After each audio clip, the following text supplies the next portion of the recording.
Ladies and gentlemen, welcome to the podcast today and the podcast with Sinofy. We're so happy and honored to have Naquib Mohammed, who is the founder and chief strategist at MRHB Finance. Thank you so much for taking the time.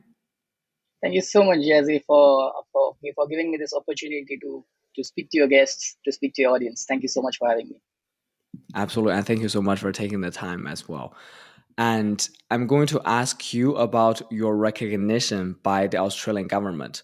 But first, I want to take the opportunity to ask you to briefly share your story and journey, just with a slight touch of your why to paint the picture of who Naquib Mohammed is. Difficult question, but yes, I'll try my best to do justice to it. I'm a blockchain enthusiast. This is all what I am now. I mean, I eat blocks and I shit chains, so this is what I do nowadays. But my journey started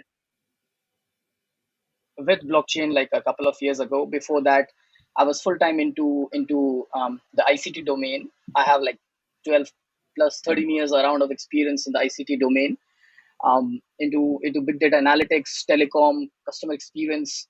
So these were like my forte, and I worked in companies like Huawei, Ericsson, STC, Digicel in the Latin America. So I worked with all of them.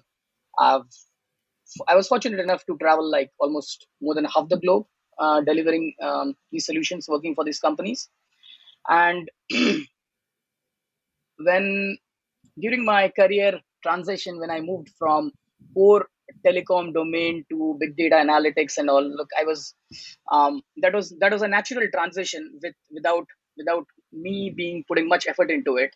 But like when I started working on big data analytics, I started looking into the future growth of technology and the career path that I should be taking in the next 5-10 years. I mean, um, surrendering yourself to destiny and future is something good, something very safe. But then again, when you try to look into the different areas where the career is moving and the technology is moving, it's something that you need to take a stand and take a chance.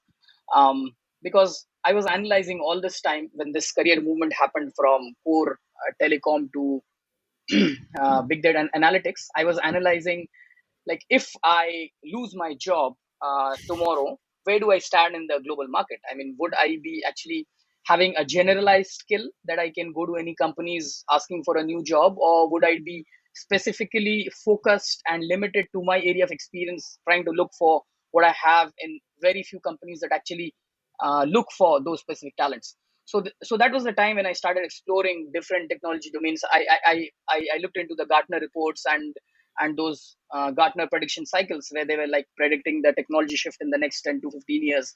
I noticed that everything is like centered around Industry 4.0, IoT, machine learning, artificial intelligence. Then I noticed blockchain as the underlying layer. So there was this diagram where there was all these blocks on top, and there was a pipe below on which these domains, and the name of this pipe was actually blockchain.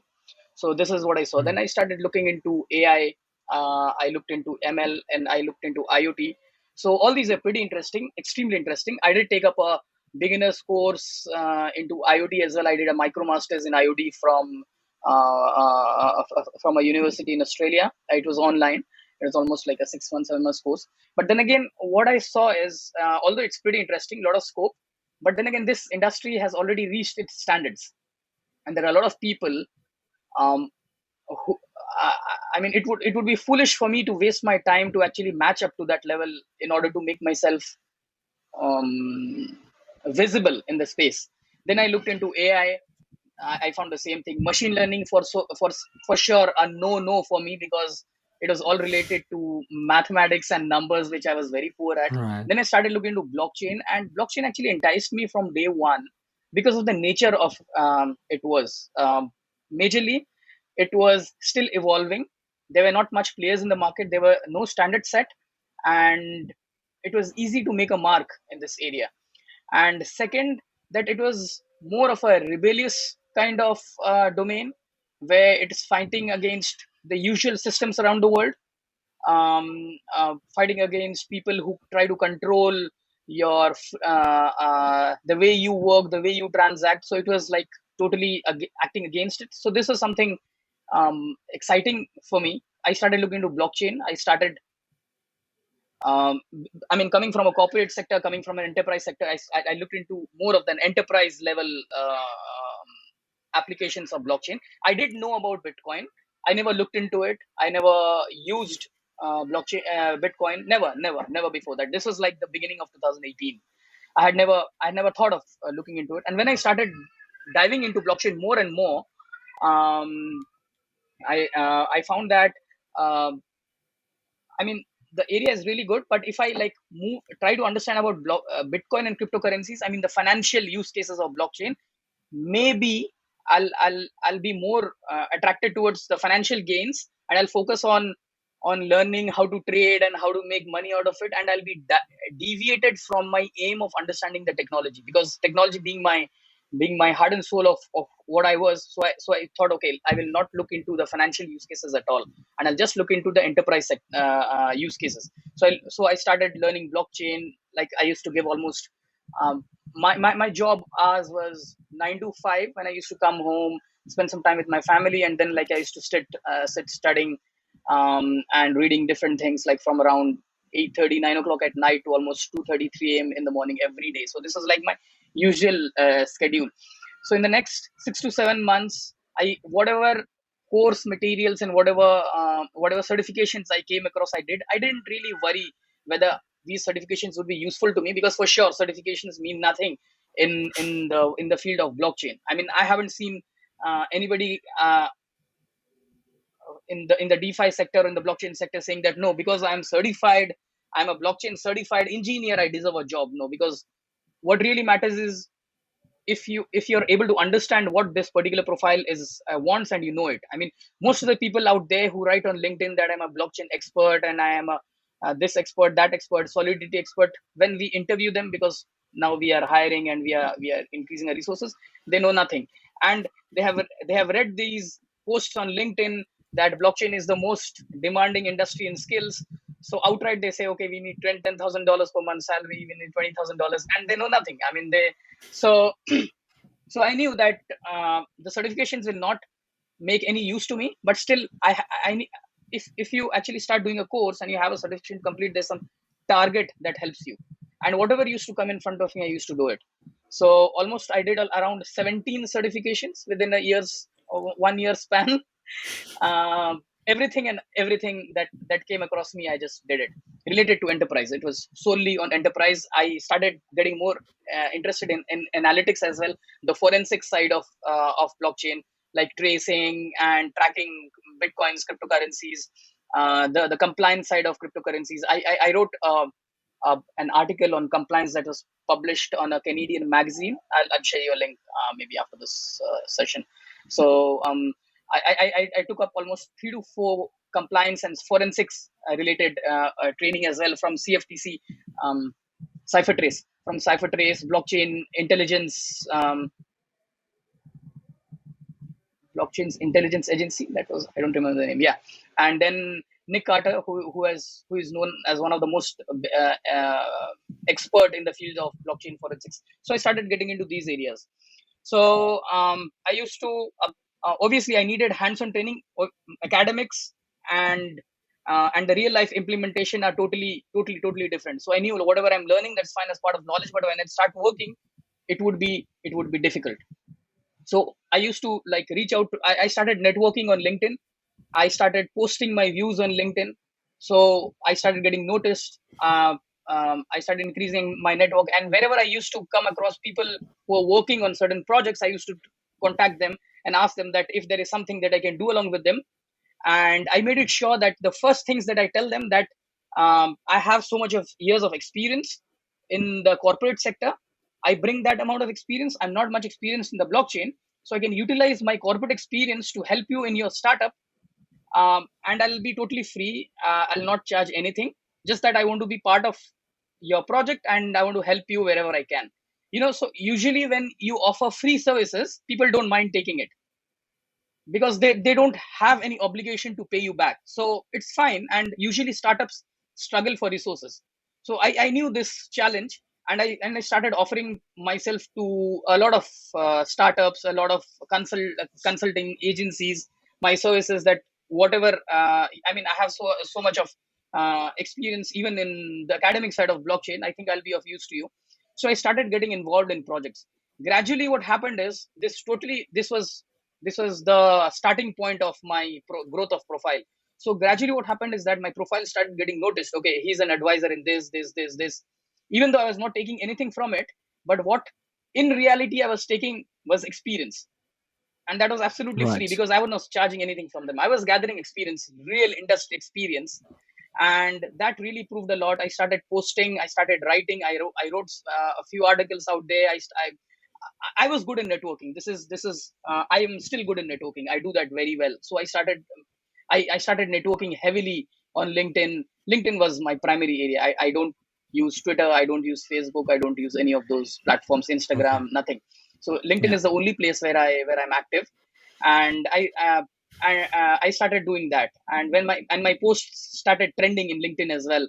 Like when you have 1,000+ likes or something, LinkedIn also gives the notification to your entire network that so and so post is trending. And so that started Right. happening and people started noticing. And within all of this, I came under the notice of a few Mara agents. Mara are registered visa facilitation agents of the Australian government. So they contacted me and saying that look, there is this new visa category released by the Australian government called the Global Talent Incubation, GTI, Global Talent Incubation Program, where they have identified 7 areas, and fintech is one of them. And I think your profile suits best, and you should apply.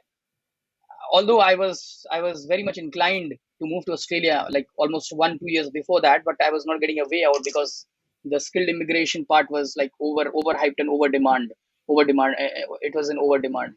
So I applied, and I had like over 45 minutes of interview call with uh, one great lady from the from the Australian immigration department, and she helped me a lot. I mean, I forever I owe my gratitude to her. She helped me throughout this journey and very properly. She guided me how to get the things right, the documentations and everything right.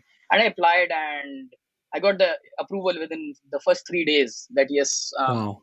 yeah, you are approved. And then they asked for certain documents like the usual documents, police clearance, medical. So this took some time to get prepared, but the approval came within 3 days. That was super fast. And then I was granted the visa.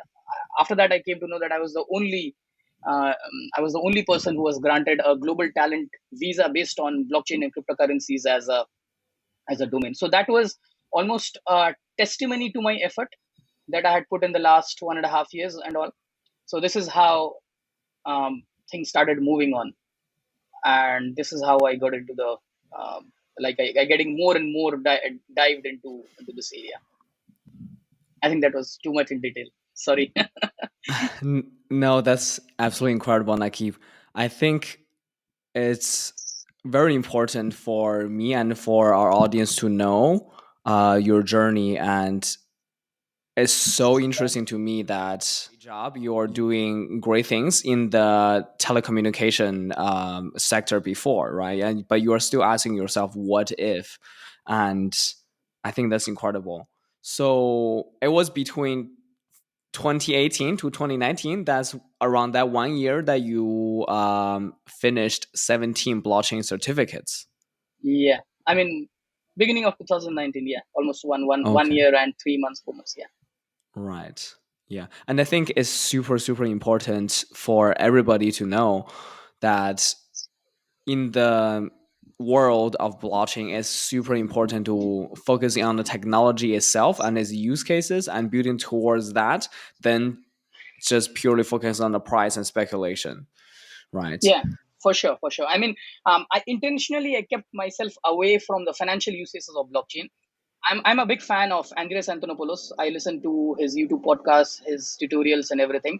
I really follow his work, and he is really critical of people like me who focus on the enterprise sector, because it's a huge debate between the people inside this industry, in the blockchain industry, that if enterprise blockchain is actually blockchain. Personally, even in my opinion, in my personal and my humble opinion, enterprise blockchain does not fulfill the criteria for true blockchain. It's always public. It's always public blockchain that is blockchain. But then again, as I said, I was intentionally keeping out of it because I wanted to understand the technology to its core. I know my own weaknesses. I know that if I start looking into cryptocurrencies and all, maybe I will focus on understanding how it would benefit. I would forget, or maybe I will not give importance to understanding the technology lying beneath it. So I worked on that part.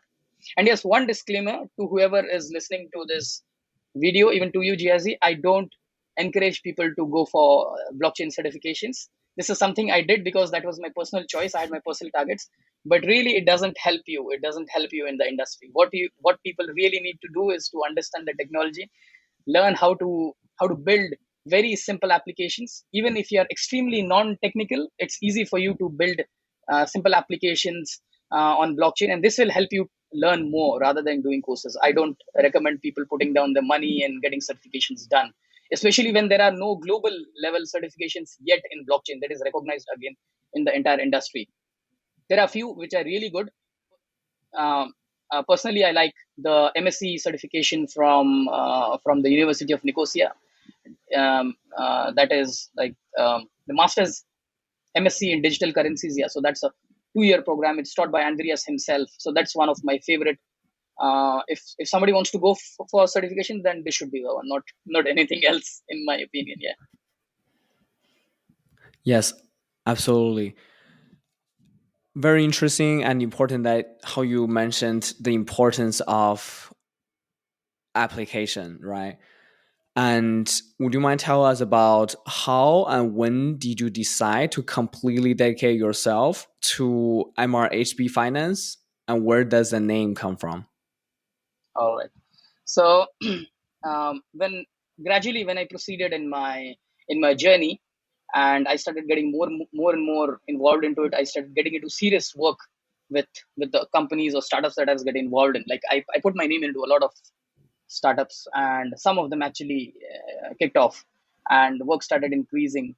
It was again on the enterprise sector, supply chain and healthcare, to be specific. Supply chain, like almost there were 2 to 3 projects running across which I was working on. And then in between all of this, I got a connection request from, not connection request, a message request from one of my connections on LinkedIn. I owe my thankfulness to him. He reached out to me. I mean, I did interact with him previously in for one of the projects where he was like a business development officer. So he reached out to me saying that, hey, me and my co-founders, we are thinking of starting a DeFi project, and because like we are non-technical and we need somebody from the technical side to join us. Would you like to join us as a co-founder and help us with that? Like we have been helping. We are from the marketing and the business development side. We have been helping projects to scale up and reach and become commercial. So we thought that why not we do a project for ourselves, and because we lack on the technical side, let's do it. I said that fine. I mean, I think now it's time to dive into the financial use cases as well. So I said that, look, I don't want any upside from it. I don't want anything. Let's start. Let's see how it goes. I mean, honestly, I had a very, very sufficient income from my day job that I was doing in Huawei in Saudi Arabia. I did not have a need of earning anything extra. So when you don't have a need of earning anything extra, although greed is something that doesn't have a limit.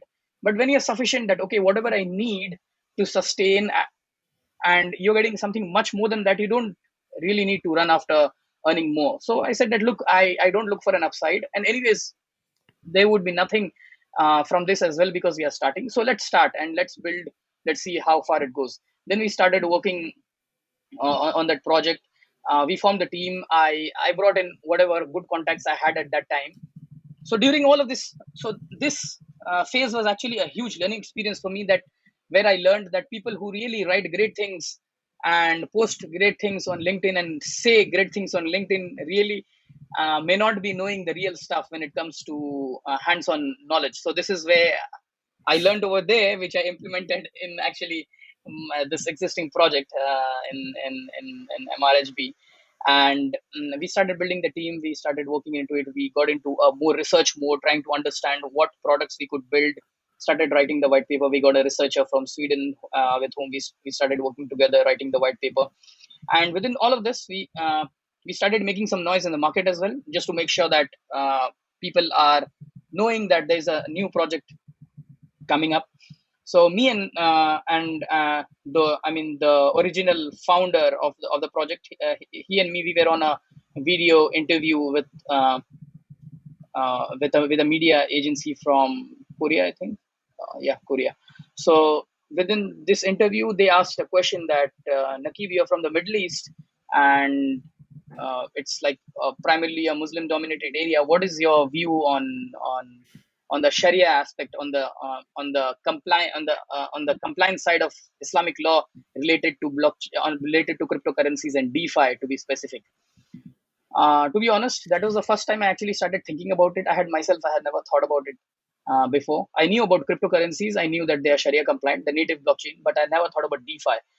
Although I manage the conversation. It's easy sometimes to manage a conversation without giving the real answer out. So I manage the conversation, and after that event, actually, I started thinking. I started getting more. I started researching into the Sharia aspects of DeFi, because DeFi is specific from traditional coins, the crypto coins of the native blockchain. Because DeFi, okay, so let's take a path aside. So DeFi is the financial applications built on top of blockchains. Okay, so they are nothing but they are smart contracts. Okay, so for example, you are building a decentralized exchange. For you, it's a product, but in the back end, it's actually a smart contract that's running. It has a UI, it has a front end, that's all, but in the back end, it's just a smart contract. Then you build a token, which people also call as a coin. So there's a difference between a coin and a token. A coin is a native cryptocurrency of a blockchain, and token is usually a native currency of a decentralized financial application that is built on top of a blockchain. And in reality, a token is also a smart contract. Okay, so a token is also a smart contract. That, so you have the blockchain, then so okay, so this is the blockchain, then you have Love it. the financial application on top of it, and then you have one. So this is one smart contract. On top One of that, you have layer. another Yeah. smart contract, which is a token. So this token behaves the way you program it, and the based on the token utilities and everything, that specific token can do a lot of things. So definitely there are rules of Islamic law that applies to all of this. So I started looking more into it. I started discussing with Sharia experts. There are very few Sharia experts who have knowledge about cryptocurrency, and then I found out that there is not even a single one out there that is Sharia screened or Sharia approved. Some of them are outright non-Sharia compliant. Outright, I mean, no discussion about it. There are some that may be Sharia compliant, but they have not yet been screened and approved. So this is the gap that I saw, and for me as a personally as well, I'm I may not say that I'm a practicing Muslim, although I try to be. That's not a claim that I would ever do. I try to be a practicing Muslim. I try to be on be I try to program my life uh, as expected from a Muslim. Everyone fails, everyone has faults, and so do I. But I try to be them. But yes, now I saw that, okay, I'm into this industry. I'm an insider, and I'm building something inside this, which is outright non-Sharia compliant. That project I found out was outright non-Sharia compliant that I was working on.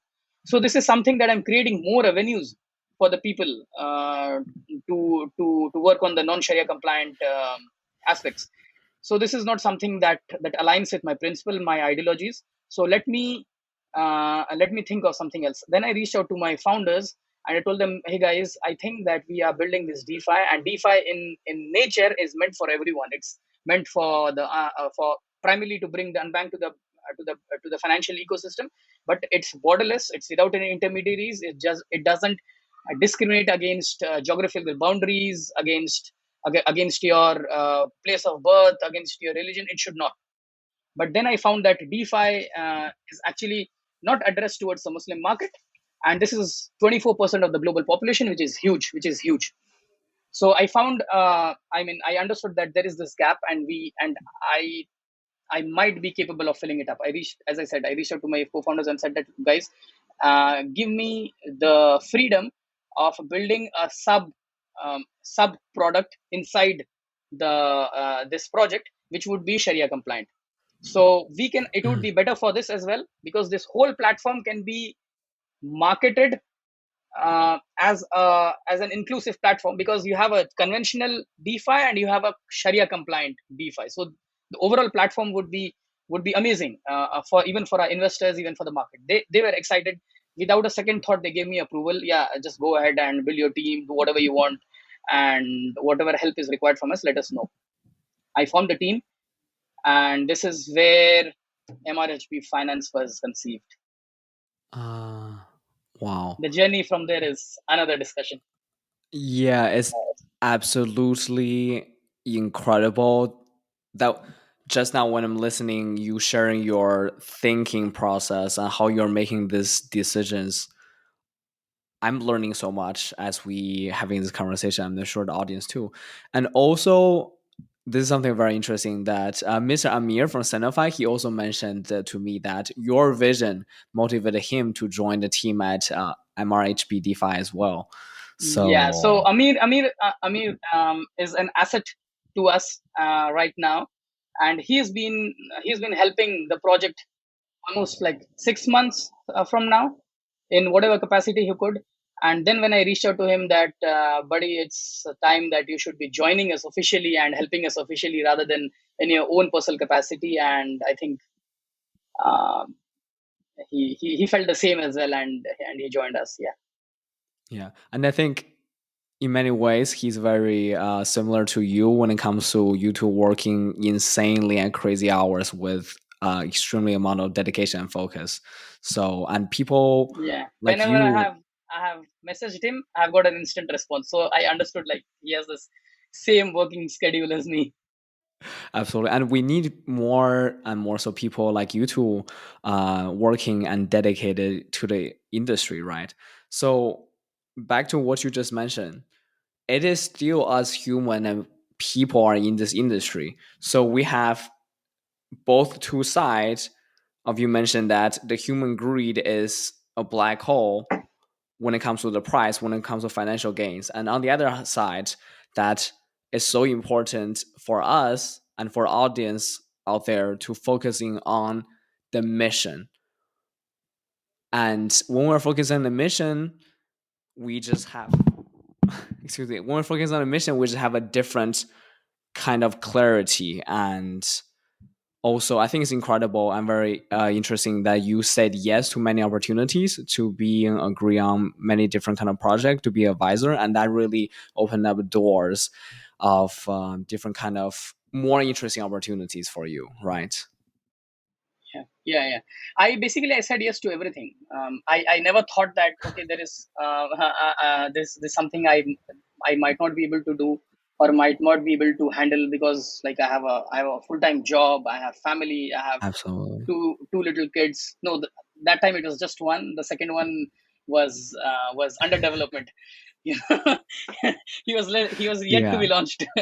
So Absolutely. all of this in between, I knew it would be difficult to handle, but then again I also knew that this is something that really drives me, and passion is some, I mean, blockchain industry is actually not for the people who need a career change, but for people who are passionate about a certain thing. I think everybody in this industry would agree that it's just the passion and the general interest of making a difference that drives them. It's not a 9 to 5 job, or it's not a business that people are doing. I'm pretty sure that everybody in this industry would reflect to what I'm saying.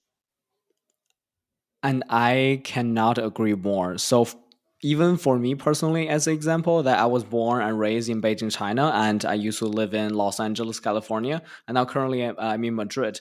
And no matter I realize where I am and in what language I'm speaking, and when I'm talking to someone who understands DeFi, who are in the blockchain space, regardless our culture background and our age, and we can instantaneously connect.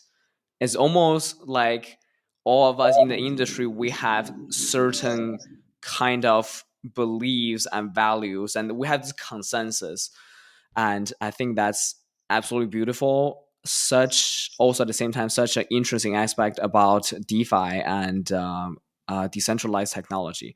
So with that said, a question to you that you mentioned that you pretty much say yes to all opportunities. Then how do you manage to say no to certain things, or how do you manage to with your time, right? Because I realize, and I'm sure that you have many meetings going on during the day, right? How do you manage to say no, or really block out your own time of dedicating and focusing on working things that are not being impacted by, let's say, some message coming, you have to take care of that, maybe? All right. So, 99% of the time I try not to say no to anything that comes across.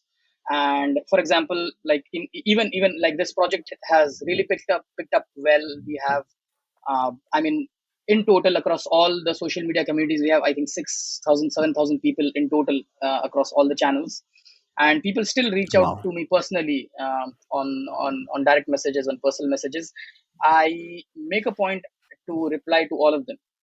I do reply to all of them. Wow. I even chat further, just to understand, because I mean, look, this industry is all about adoption. Uh, is all about getting the right things done and the right messages through. If somebody has reached out to me and not to somebody in the team, that means they have an expectation from me that needs to be fulfilled. Certain times when I see that okay, there's something that somebody from apart from me in the team can actually handle it, I very politely I direct him to them. I don't, but I make it sure that I leave no messages unanswered. I reply to almost everything.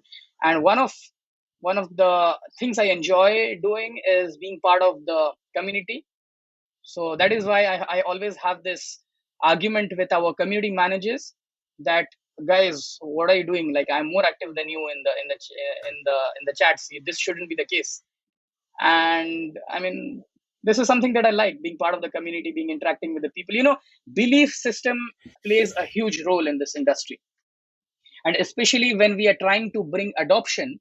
That means you're targeting towards the non-crypto industry. Non-crypto industry doesn't understand much. They don't understand what liquidity pools are. They don't understand what a wallet is. A wallet for them is a piece of leather that they keep at the in the pockets. But now we are talking about wallets that does a huge lot of things. So they don't understand that. They don't understand how they can actually convert the fiat to crypto and then they can do a swap. They don't understand these things. So if we are talking about adoption and we don't actually answer these questions, it doesn't help. So I make it sure that I try my best to be answering to all of them. And in terms of engagements, yes, now I do say no to engagements that come across, because now, like, uh, MRHB finance is the heart and soul of what I do. It's my full time work. My family is currently my part time, and this job is my full time. And all gratitude to my family, to my wife, to my mother, to my kids, that they understand this as well. I told them, guys, I need time to get this thing done, and you need to support me. If you really want me to spend quality time with you for the next 40 years, then you need to give me these 2 years, because this industry works out very fast. You don't actually have to, in traditional, if I'd be doing a job, then I'd be working hard till I'm 60 years of age, and then to spend time with my family, I have to retire. But this industry is very fast, and entrepreneurship itself is something that if you give good time to it, then probably you will have much better time to spend with the family. And they understand it well, they support me well. And as I said, they are my part-time, and this work is full-time for me right now. That's absolutely incredible. And earlier with what you're, I think it's so funny that you're saying that to your community manager that what's going on, guys? I'm more active in the chat than you are. That's so funny. And I firmly believe the community is the paramount piece in developing decentralized technologies and cryptocurrencies since their inception, because it is still that we need humans and our fellow brothers and sisters to adopt these kind of applications, right? So with that said, it's very interesting, I would say, for the audiences to hear that you mentioned that in this industry, because it's so new, so that payoff could happen very fast. So what are the current milestones of the project, and what is the vision for the future, let's say 2 to 5 years? All right. The current milestones, we have been progressing exactly as per our plans, which is very good. We are planning to go live with our token in probably in the month of October, second or third week of October. We are working along with the investors to get the right date. So this is something that we don't think that we should be the only one to decide. So we are taking a feedback from our corporate investors, from our retail investors who understand this industry well. So we'll take a final date from them. But our personal target is to go live with our token on the market on in the month of October. And also because MRHB Finance is actually established in Australia, so as per the Australian cryptocurrency laws, we need to have a real product um, in the market, in the production, before the token goes live, so that when the token goes live it should have a real real world utility in the product. So this is something really good, and this is one of the reasons that we actually chose Australia as the jurisdiction, because it has, I mean, it's very cryptocurrency friendly, and it also adds a lot of credibility to a project. I mean, if I say that we are registered, our project is a Swiss project or an Australian project, then it gives a different amount of confidence to investors, rather than I say that we are based in some remote island in the Caribbean. I mean, all respect to those countries, but they I mean, bigger countries have a problem in getting the laws changed as well.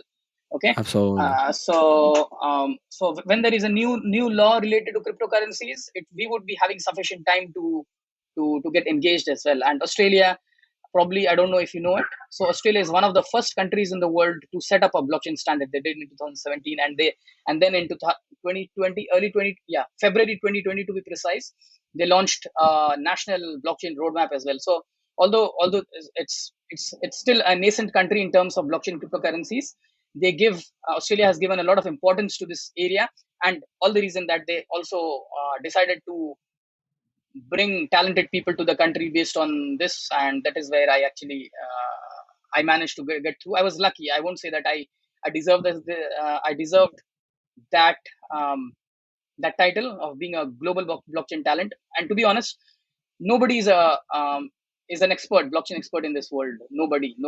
Because this industry hasn't reached its standard yet. So everybody is learning. Everybody is an enthusiast. So anyway, I got diverted. So back to the topic.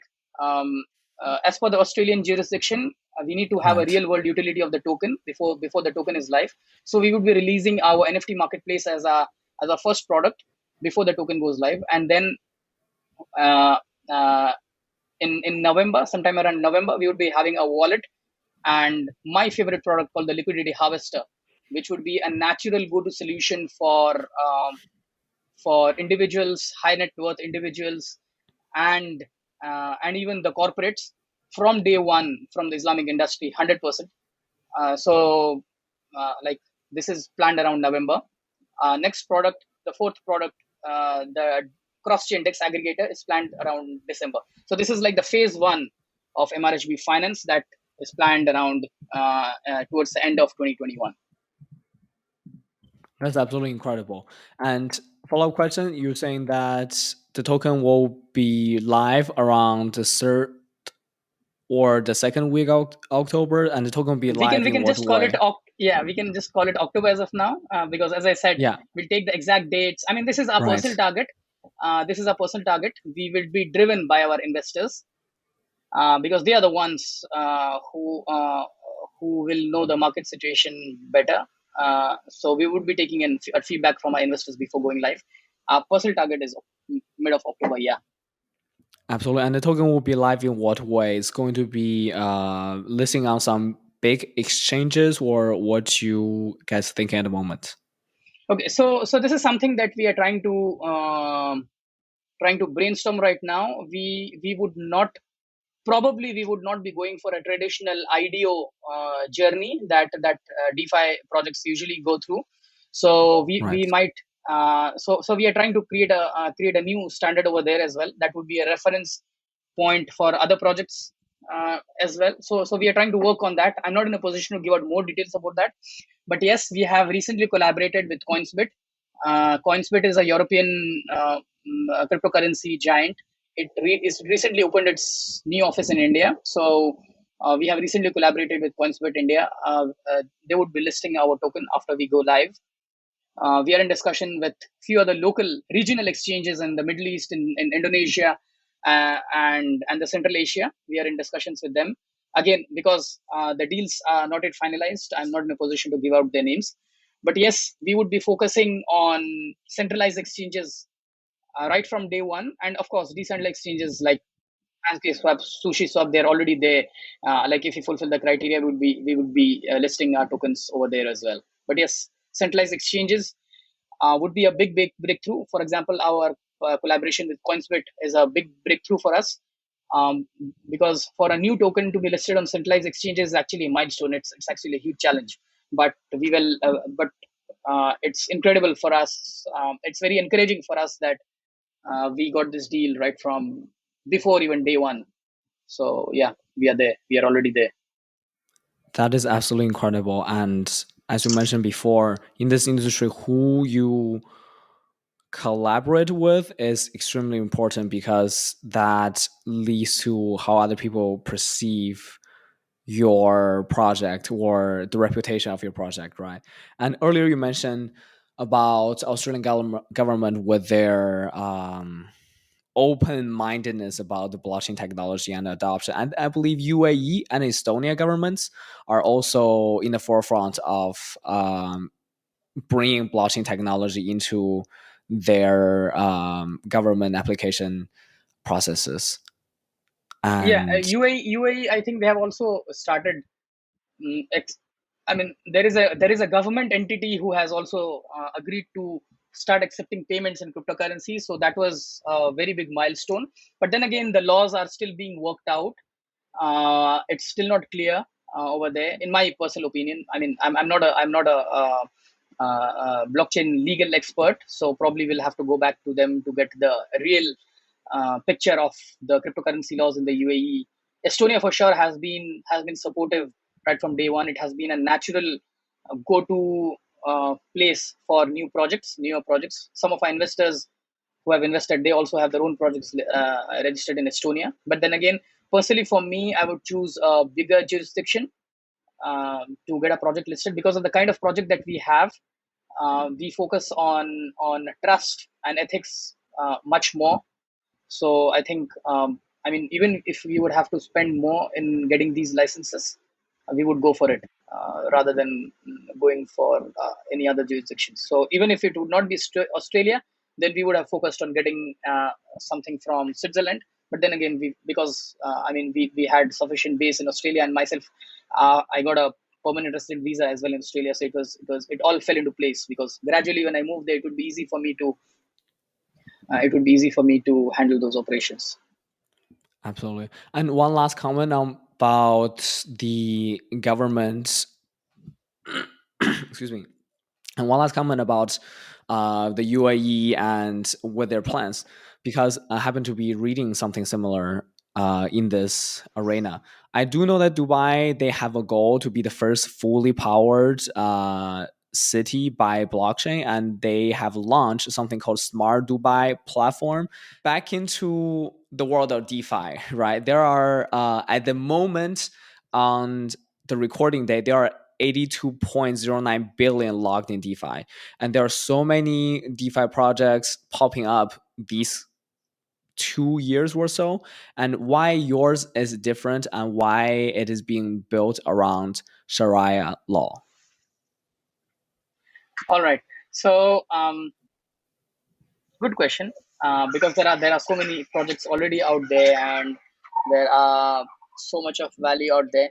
But as I said, we are first movers in a lot of area. The number one being that we are the first movers in being a truly global DeFi project. Not even one single DeFi project is global. I'll tell you why. Because they're either not Sharia compliant or they're not Sharia approved. This I can say with a trumpet. Actually, I can blow a trumpet of that, and I can. There's an open claim that can be cross verified that there is not even a single DeFi project that is either Sharia approved or Sharia compliant. So we don't stand a competition out there. There are great DeFi projects. There are great solutions out there doing great, solving great problems. Um, but they don't address a global community. 24% of the global population is the Islamic community, and there's especially in the Islamic fintech space, I think there is more than 3 trillion locked in the Islamic fintech economy. Zero Wow. of it is in Islamic DeFi, and we would be the gateway for the Islamic liquidity to enter into the uh, into the um, into the DeFi ecosystem, basically. Okay, so this is where we stand apart from everybody else. And then again, if you look into the roadmap, if you look into the ecosystem that MRHB is building, there are like 8 products currently. There are many more products that's under discussion. We did not put all of them even in the roadmap, on the white paper, on the website, because it would be too much for investors. I mean, we are extremely ambitious, and this sometimes does not even look good to matured investors who say that, guys, you need to at least bring something and then think about 10 other things. So there are not 10, there are 100 other things going on our minds that we are brainstorming, and we are actually building this ecosystem. There are 8 products out there, and each of them is a $1 million plus project, but we are trying to bring most of the most commonly used and required projects in DeFi under one single umbrella. So that's why we call that MRHB is not actually a project, it's an ecosystem that we are building. And then again, this would create more and more dependency on a token, which would actually help the token value to appreciate, and that would bring in, that would pull in the intrinsic value of the, that would increase the intrinsic value of the token. All right. So Yes. so this is where it stands, different from other DeFi platforms as well. There are not many projects that are involving more than 2 to 3 products at the same time. For example, Coin 98 is one of the successful projects in this quarter, which was launched from the Binance Launchpad. It had 5 projects. It had 5 products under its banner. We are having 8. And then again, it had an initial market cap of 3. We have an initial market cap of 1.2 million only. So we have a huge room to grow. The token economics that we worked on has been researched thoroughly. It has been approved and reviewed thoroughly by industry experts globally, and that's one of the reasons we were able to close the funding within 2.5 weeks, is because of the token economics we had. We got really good feedback from experts around the industry. And this is one of the great things about this industry, that everybody is extremely helpful. Nobody says no when you reach out to them for help, and I try to um, make myself one of them as well. And that is why when I say that when somebody reaches out to me, I try to be answering to them the best way possible, because people have been kind to me in the same way. I haven't ever heard a no from anyone I had reached out to, asking for advice, for support, for help, for whatever reason. So going forward, so these are some of the products that we are building. And as I said, we are a truly global DeFi project that keeps us apart from that makes us different from other projects out there. Yeah. Why the compliant you are building matters, and what sort of issues are being solved? All right. So why we are being compliant? Question number one: why we are being compliant? I mean, this is the heart and soul of the project, because the reason why we started this project is to be compliant. As I said, I mean, I've been repeating in almost most of the questions before as well. The reason why we started this project is to address a gap that's there in the DeFi industry. We are here to create social impact, and we are trying to solve real social problems rather than technological problems. There are so many projects out there. They're identifying all those technical gaps that's there in the DeFi industry, and they are solving it in the project. That makes the project different from one another. And that's the reason you have so many DeFi projects out there, because every one of them are solving some problems or the other. Whenever, in fact, you go to some DeFi project and you ask them, guys, what problem are we solving? They will list out 5, 6 problems. That means it's out there and it's not yet been addressed. And every new project that comes up that identifies the gaps and the problems of the previous project, and it and they address it in their own project. All right. And this is how Yes. and this is how the industry is progressing, and this is how things are getting matured day by day. Okay. So, but what we are addressing is more of a social challenge than a technological challenge, because we are trying to bring in that community that does not want to get into DeFi because of faith-based issues. They are in fear that no, if we get in, it will be against our faith, it will be against our principles. So we are trying to solve this challenge. And once this community is inside the DeFi sector because of us, because of the gateway that we are building, they would be open to the innovations that's already being built by all those experts around us, by our brothers in this industry who are already building so many great things. But first we need to get this population onto the platform, right? So this is what we are doing, and this is what actually makes us totally different from everybody.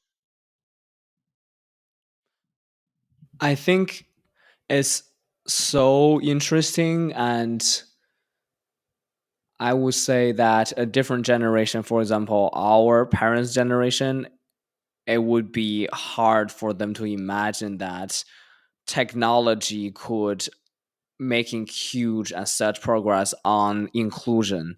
And I think that is something that what you guys are doing that is incredible. And the next question would be, every project has ups and downs, and obviously you should have already had some. What are the key lessons that you have learned and suggest to our audience? Again, the ups and downs in our project is more of a real world up and down, so Yes. in this industry, in the kind of project that we are building, we would face real resistance from people related to principles rather than technology. Technology is something that not everybody would understand, right? So the resistance that would come in form of technology would be the real one, because only the people who understand this, they will point at, okay, no guys, this is not something you're doing right, and this is, if you do it this way it would fail, and you guys don't know how to do these things, it could be done in a better way. So these are the kind of comments that will come from people who understand what we are doing from a protocol level, from a technology level. But apart from that, the resistance that we will face, that we are already facing, is from people who don't understand the technology side of it, and who understand from the surface, and they are the ones who are critical, who have been criticizing projects, just not ours but like ours as well, who are trying to work. So for example, they're saying that, okay, now we have a Sharia team who has their own reputation, and just not in Islam but in almost all religions of the world, the scholars have faced brutality, I will say that's the right word, from people of their own community, that no, what you're saying is not right, and we know it better than you. So this is what has been happening in our project as well.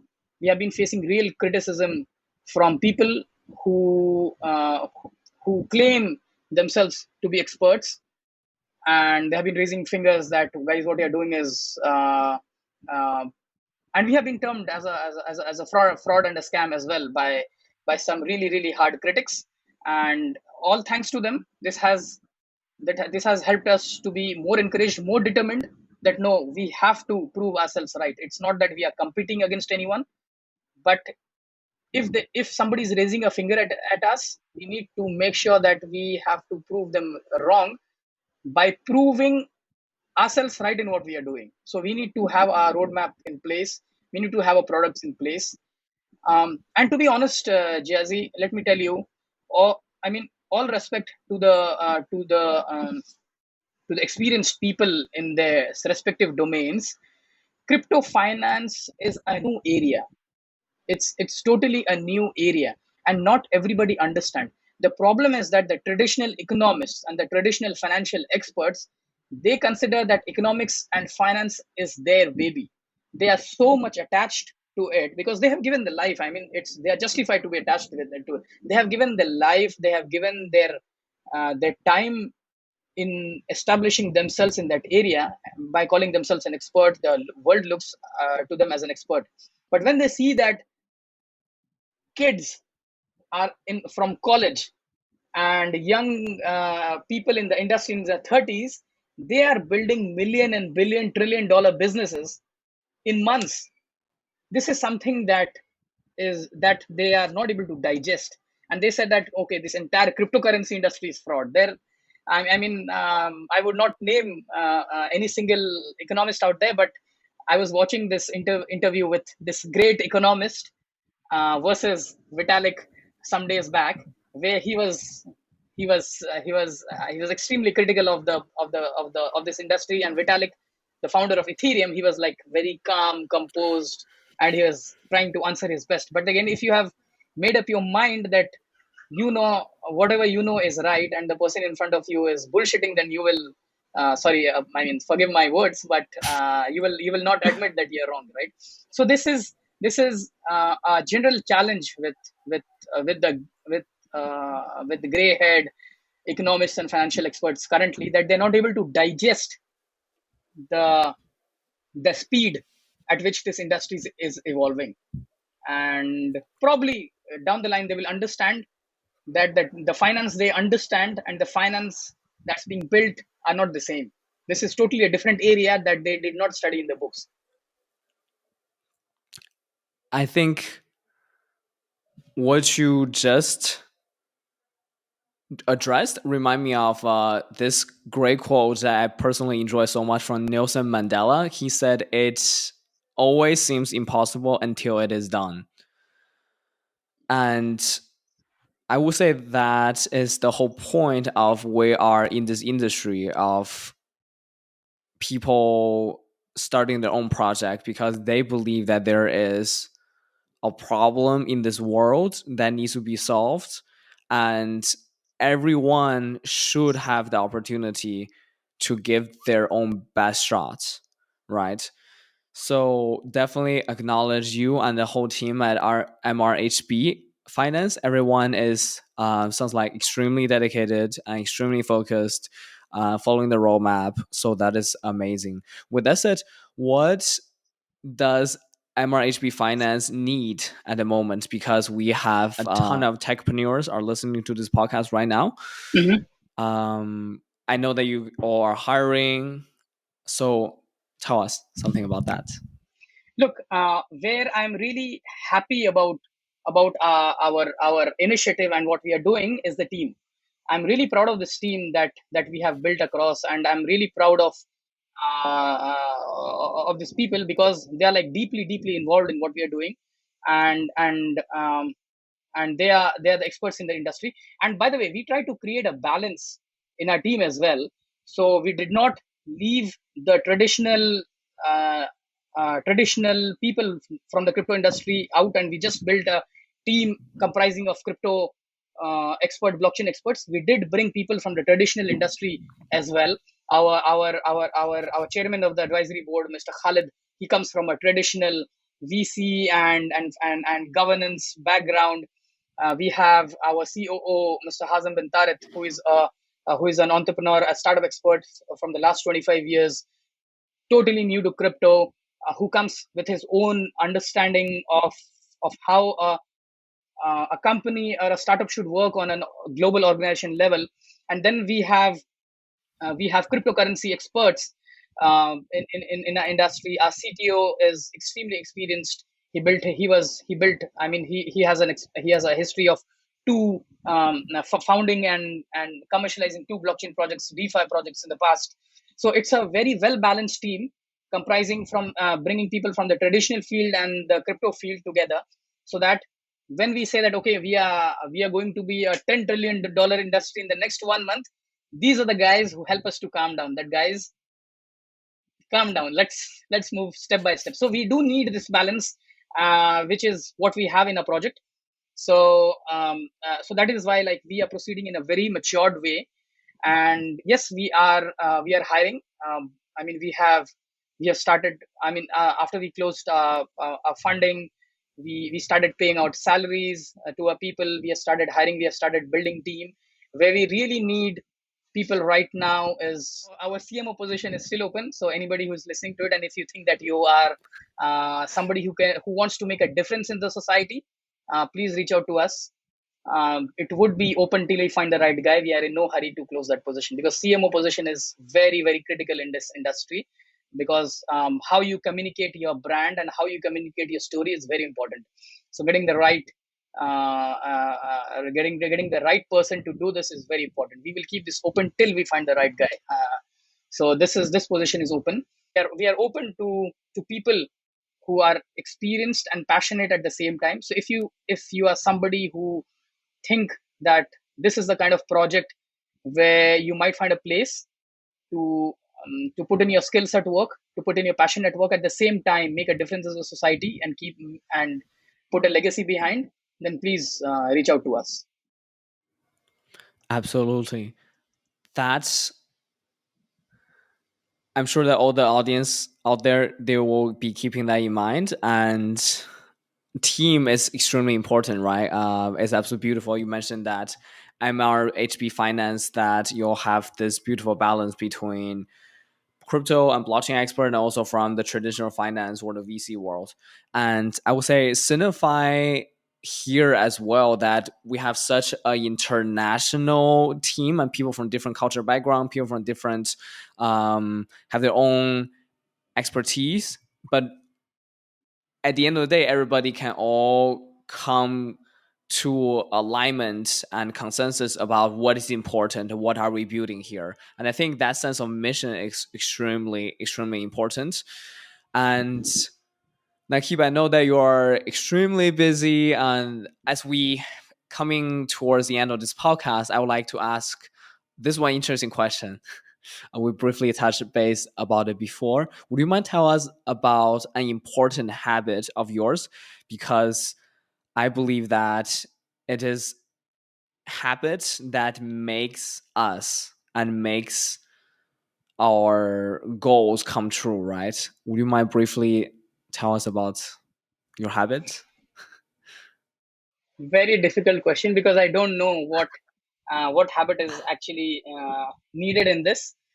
Personally, I feel, for me and what I advise my other colleagues as well in my team, that what is really needed over here is passion. And if you are sleeping peacefully and you know that there is work pending, then that means you are not passionate enough. So I mean, one of the things that I've noticed recently about myself is that, for example, if I sit 2 hours without seeing what's going on my phone or on my channels, then I become restless. Mm. This is not something good, but then again, this is probably something that keeps me going to ensure that everything is in place. As I said, this industry is maturing. It's still evolving. We need to focus a lot over everything, over every fine details. So this is what it keeps me going. And I don't know. Habit is, I don't know how to word it. I don't get the right words. But I would be boasting if I say that I do this, I do that. I don't know what I do. I just make sure that this is my priority and I get the right things done. I try to get the right things done, and my team is there to help me out. I really like what you're saying. It rings truth to me in so many aspects, and in a simple way, that there's a quote that says passion is energy. One last question, and we're gonna let you go. Is what is the last book you have read, or do you have any recommendations for book for our audience out there? Well, it's been a pretty long time when I've read through when I've read uh, um, books that people read to get wisdom and all. So it's been a pretty long time, to be honest, because all those last literatures that I've been reading since the last 3 years is all related to blockchains, and it's all Right. it's all technology based books. Yeah, the last book that I read was Investigating Cryptocurrencies by Nick Carter, and this is something that I feel that um, that everybody in this industry, in the cryptocurrency industry, not the enterprise blockchain industry, should be reading it, because it gives real insights about how much security and uh, how much careful one has to be related to assets. Because when you say that we are trying to remove intermediaries like banks and other financial institutions, that means you are becoming a custody of your own funds. And if you're not trained enough to understand how these things work and how you can be fully compliant, not compliant, how you can be fully equipped to secure your funds, then you might raise, you might earn billions, but it will take seconds to lose them. So then again, this is not the right answer to your question, Jiazi. Probably I should be telling you, okay, read books like Rich Dad Poor Dad and The Monk Who Sold His Ferrari. But it's, as I said, it's been pretty long time I've read these books. As I said, this has my passions in the last few years have been just blockchain. I mean, during the start, this is what I said: I eat blockchain, I ship chains. I think actually what you said perfectly answered my question. I'm looking at the index of the book investigating cryptocurrencies right now.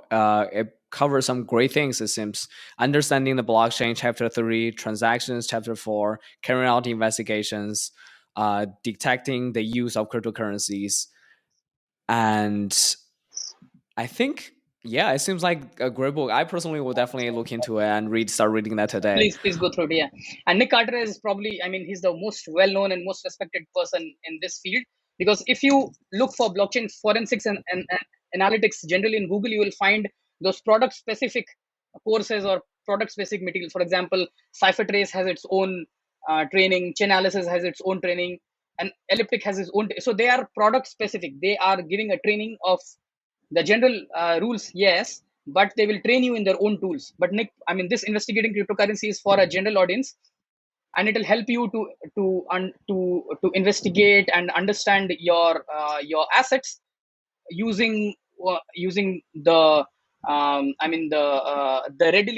openly available tools out there.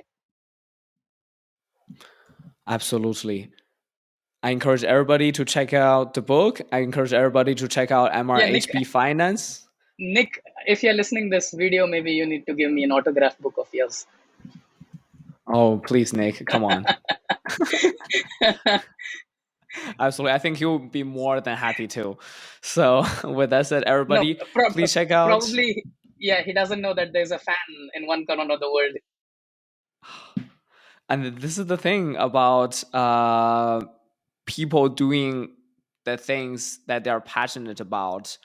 And who knows that what kind of impact we might leave behind us, or who knows that what kind of inspiration we might bring into other people's life by us doing our job right and greatly, right?